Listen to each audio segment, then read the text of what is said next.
ભગવાન શ્રી કૃષ્ણએ મહાભારત કાળમાં જ કલયુગનું વિસ્તારપૂર્વક વર્ણન કરી દીધું હતું. કલયુગમાં કેવા લોકો હશે, જીવન કેવી રીતે વિતાવશે, લોકોનો વ્યવહાર એકબીજા પ્રત્યે કેવો હશે, આ બધું તે જ કાળમાં તેમણે બતાવી દીધું હતું.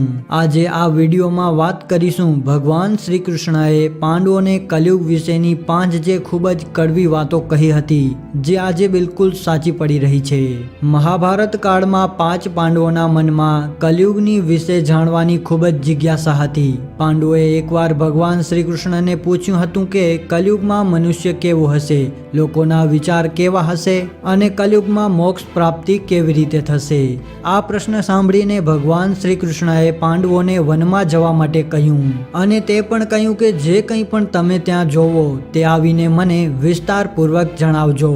5 પાંડવો વનમાં જવા માટે નીકળી ગયા અને જંગલમાં જઈને ઘણા બધા દ્રશ્યો જોવે છે અને ખૂબ જ સમય પસાર કર્યા પછી તે જંગલમાંથી પરત ફરે છે અને ભગવાન શ્રી કૃષ્ણને જણાવે છે. તો ચાલો જાણીએ પાંડવો જંગલમાંથી પરત ફર્યા બાદ ભગવાન શ્રી કૃષ્ણને શું જણાવે છે. યુધિષ્ઠિર મહારાજે 2 સૂંઢવાળા હાથીને જોયો.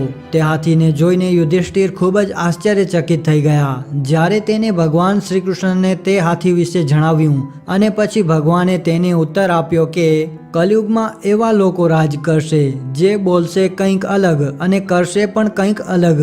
આ લોકો બંને બાજુથી પ્રજાનું શોષણ કરશે. ભીમે એક ગાયને જોઈ જે પોતાના બચ્ચાને એટલી ચાટતી હતી કે તેનાથી બચ્ચાને લોહી નીકળવા લાગ્યું. ભીમ આ દ્રશ્ય જોઈને દંગ રહી ગયો અને ભગવાન શ્રી કૃષ્ણ પાસે તેનો ઉત્તર માંગવા માટે જાય છે. ત્યારે ભગવાને જણાવ્યું કે કલયુગનો મનુષ્ય પોતાના બાળક પાસેથી એટલો અશક્ત બની જશે અને એવી મમતાના કારણે બાળકનો વિકાસ જ ઊભો રહી જશે. કોઈનો પુત્ર સાધુ બન્યો હોય તો બધા તેના દર્શન કરશે અને જો પોતાનો પુત્ર સાધુ થઈ જશે તો તે દુઃખી થઈ જશે અને રડશે કે મારો પુત્ર ક્યાં રસ્તા પર ચાલ્યો ગયો અને આનું શું થશે. કલયુગમાં લોકો બાળકોને મોહમાયા અને પરિવારમાં બાંધીને રાખશે, ત્યાં જ તેમનું જીવન નષ્ટ થઈ જશે. પછી ભગવાને વાસ્તવિકતા જણાવતા કહ્યું કે તમારા પુત્ર તમારા નહીં પરંતુ તેની પત્નીની અનામત થઈ જશે અને પુત્રી પોતાના પતિની અનામત થઈ જશે. આ શરીર મૃત્યુની અનામત હશે અને આત્મા એ પરમાત્માની અનામત હશે. અર્જુને એક પક્ષી જોયું જેની પાંખમાં વેદની ઋચાઓ લખેલી હતી, પરંતુ તે એક મનુષ્યનું માંસ ખાઈ રહ્યો હતો. આ જોઈને અર્જુન આશ્ચર્યચકિત થઈ ગયો. આ વાત પર ભગવાન શ્રી કૃષ્ણ એવું કહે છે કે કલયુગમાં એવા લોકો હશે જેને વિદ્વાનો કહેવામાં આવશે, પરંતુ તેની ઈચ્છા એવી જ હશે કે કોનું જલ્દી મૃત્યુ થાય અને તેની સંપત્તિ પડાવી લઈએ. વ્યક્તિનો હોદ્દો ગમે તેટલો મોટો કેમ ન હોય, પરંતુ તેની નજર બીજાની સંપત્તિ પર રહેશે.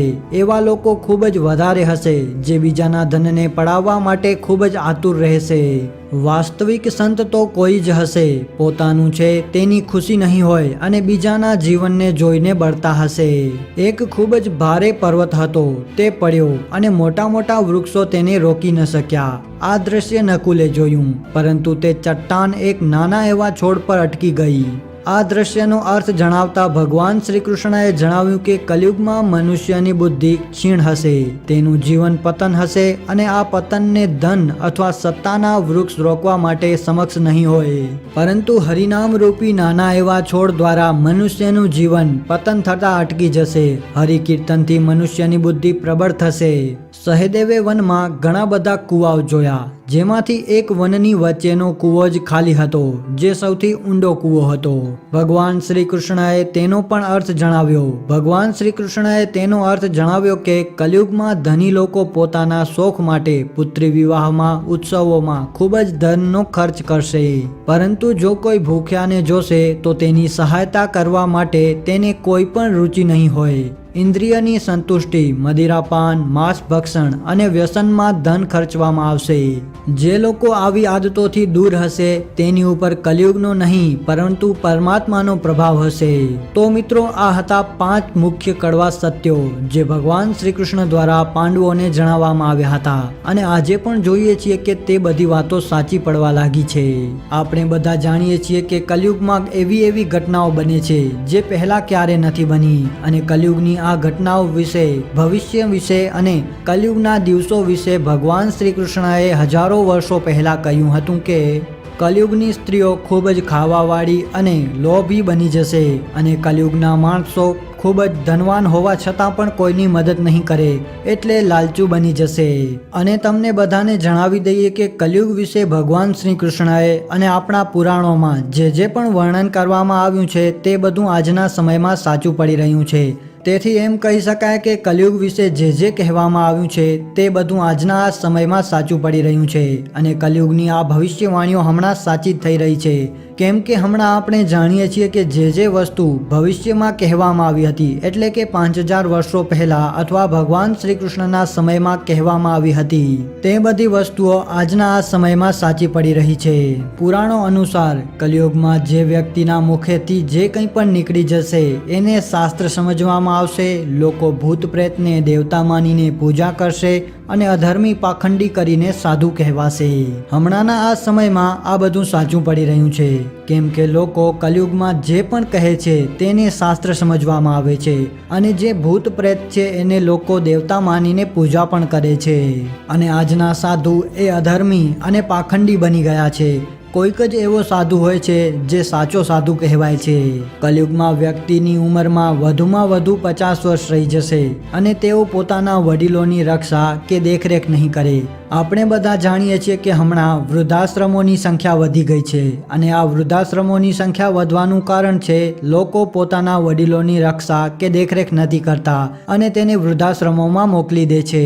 કલયુગ આવવા પર રાજા પ્રજાની રક્ષા નહીં કરે પણ કર લેવાના બહાને પ્રજાનું ધન છીનવી લેશે.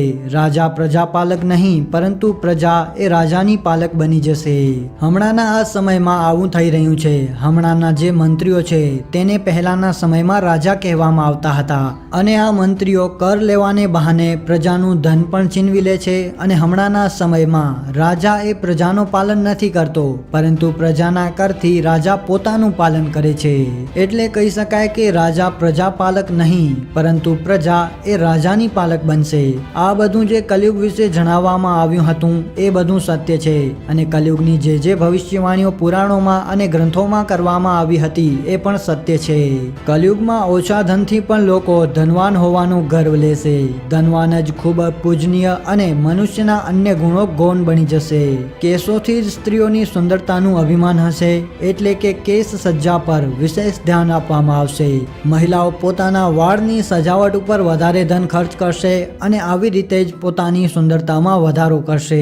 પુરાણોમાં એવું કહેવામાં આવ્યું છે કે જેમ જેમ કલયુગનો સમય વીતતો જશે તેમ તેમ હીરા, મોતી, સોના ચાંદી જેવી વગેરે ધાતુઓ ગાયબ થઈ જશે એટલે કે અલિપ્ત થઈ જશે અને પહેલાના સમયમાં સ્ત્રીઓ આ બધી વસ્તુઓથી પોતાનો શૃંગાર કરતી હતી પરંતુ આજના આ સમયમાં એટલે કે કલયુગમાં આ બધી વસ્તુઓ લુપ્ત થઈ ગઈ છે. એટલે જ કલયુગની સ્ત્રીઓ પોતાના વાળને સજાવીને પોતાની સુંદરતામાં વધારો કરે છે અને પોતાના વાળથી જ પોતાની સજાવટ કરે છે. તો મિત્રો આજનો આ વિડીયો તમને કેવો લાગ્યો એ અમને કોમેન્ટ કરીને જણાવજો અને જો તમને આજનો આ વિડીયો પસંદ આવ્યો હોય તો અમારી આ ચેનલ ગર્વ ગુજરાતને સબસ્ક્રાઇબ પણ કરી લેજો અને બાજુમાં આવેલો જે બેલ આઇકોન છે તેને ઓન પણ કરી નાખજો જેથી કરીને અમે કોઈ રસપ્રદ અને નોલેજેબલ વિડીયો અપલોડ કરીએ તો તેની માહિતી સૌથી પહેલા તમને મળી જાય. તો આપણે ફરી મળીશું આવા જ એક મજેદાર વિડીયોની સાથે. ત્યાં સુધી જય હિન્દ, જય ભારત.